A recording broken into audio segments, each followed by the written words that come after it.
Bonjour, dans cet exposé, on va parler sur les antipaludiens naturels présentés par des étudiants de pharmacie industrielle, département de pharmacie industrielle, faculté de pharmacie d'Alger.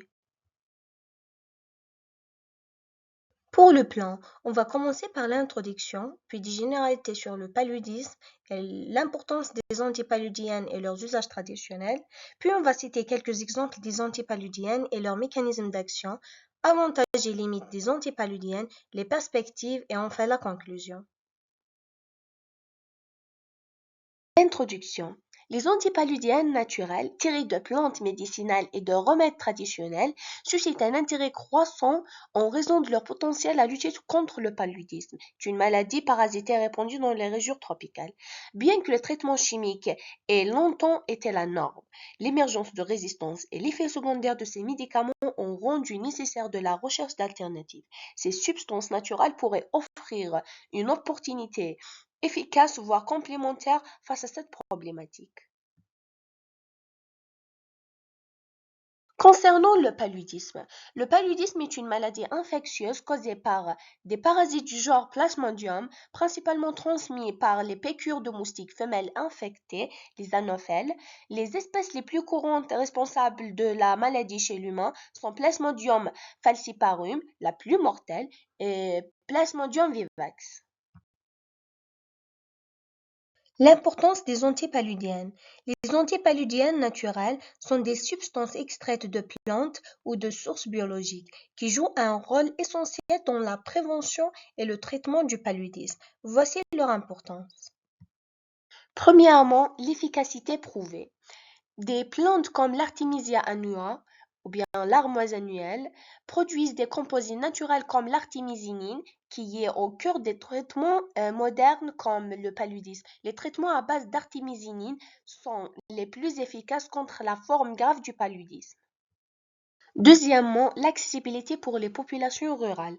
Dans de nombreuses régions où l'accès aux médicaments synthétiques est limité, les plantes médicinales locales offrent une solution accessible et peu coûteuse.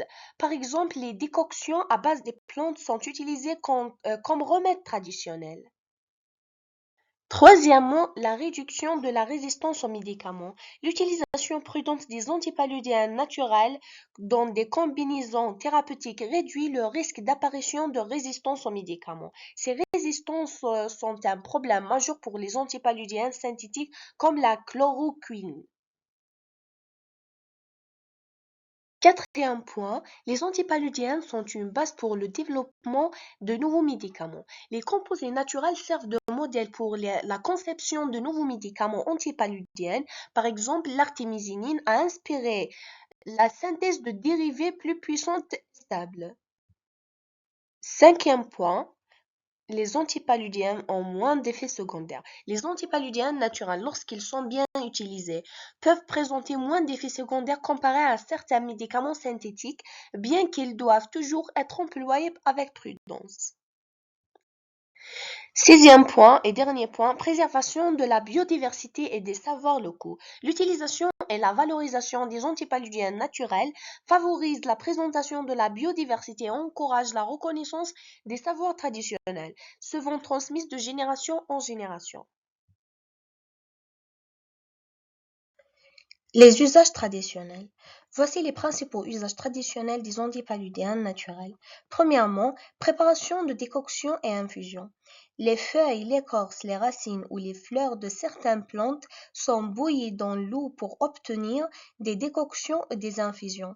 Ces préparations sont consommées pour soulager les symptômes du paludisme, les fièvres, les frissons et les maux de tête. Exemple, l'Artemisia annua est utilisée en infusion dans plusieurs régions d'Afrique pour traiter la fièvre. Deuxième point, l'utilisation sous forme de poudre ou de cataplasme. Certaines plantes sont séchées, réduites en poudre et mélangées avec de l'eau ou de l'huile pour former des cataplasmes appliqués sur le corps pour réduire la fièvre. Troisième point, prévention des piqûres de moustiques. Des plantes à effet répulsif sont brûlées ou leurs huiles essentielles sont appliquées sur la peau pour repousser les moustiques, qui sont des principaux vecteurs de paludisme. Quatrième point, les bains thérapeutiques. Les extraits de certaines plantes sont ajoutés à l'eau de bain pour réduire la fièvre et apaiser les douleurs associées au paludisme. Cinquième et dernier point, le traitement des symptômes associés. Certaines plantes sont utilisées pour traiter les symptômes spécifiques du paludisme, comme la fièvre, les douleurs et les inflammations et même l'anémie, en utilisant l'Artemisia annua, la quinquina et l'écorce de Nîmes, les racines des plantes locales pour les douleurs et les inflammations. Maintenant, on va citer quelques exemples des antipaludiennes. La quinine. La quinine est un alcaloïde naturel principalement extrait de l'écorce de l'arbre à quinquina ou bien cinchona. Elle présente des propriétés antipyrétiques contre la fièvre et antipaludiques contre le paludisme.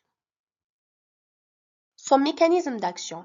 Elle bloque la dégradation de l'hémoglobine par le parasite Plasmodium dans les globules rouges. Elle se lie à l'hémine, un déchet produit par la dégradation de l'hémoglobine, et le rend toxique pour le parasite.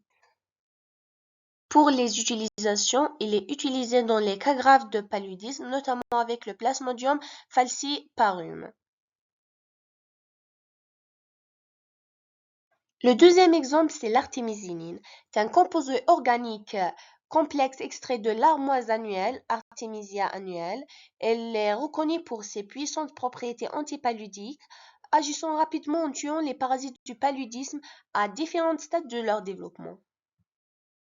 Pour son mécanisme d'action, il génère des radicaux libres en présence de fer dans les globules rouges. Ces radicaux libres attaquent et détruisent le parasite Plasmodium. Pour les utilisations, il est très efficace contre les formes résistantes du paludisme. Les avantages et les limites. Commençons par les avantages. Premièrement, l'efficacité contre les souches résistantes. Les antipaludiennes comme l'artémisinine, issues de l'armoise annuelle, se montrent efficaces contre des souches de plasmodium résistantes à l'autre traitement courant. Deuxièmement, est une source locale. Dans certaines régions endémiques, les plantes antipaludiques sont disponibles localement, ce qui permet leur usage traditionnel. Troisième point, c'est la réduction des effets secondaires. Comparé à des traitements synthétiques, certains antipaludiens naturels peuvent provoquer moins d'effets indésirables. Concernant les limites et les défis, premier point, c'est le rendement faible. L'extraction des principes actifs comme l'artémisinine reste peu productive, nécessitant de grandes quantités de matières premières.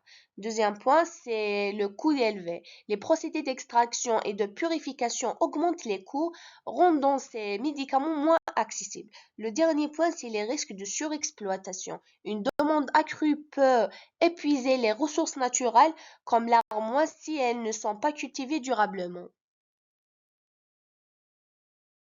Malgré ces défis, les avancées en génomique, en bioinformatique et en chimie combinatoire devraient accélérer le processus de découverte et de développement de nouveaux antipaludiens naturels par, premièrement, les études des plantes utilisées en médecine traditionnelle pour traiter le paludisme afin d'identifier de nouvelles molécules actives, le développement de méthodes de criblage à haute dB, troisièmement, l'optimisation des plantes naturelles afin d'améliorer leur activité, leur sélectivité et leur stabilité. Quatrièmement et dernièrement, les études des mécanismes d'action pour le développement de nouveaux médicaments. En conclusion, le paludisme causé par le plasmodium est un problème majeur en zone tropicale. Les antipaludiennes, essentiels pour le traitement et la prévention, agissent en détruisant le parasite ou en bloquant son cycle. Les combinaisons à base d'artémisinine sont les plus efficaces, mais la résistance reste un défi. Ils sont indispensables pour réduire la mortalité liée à cette maladie.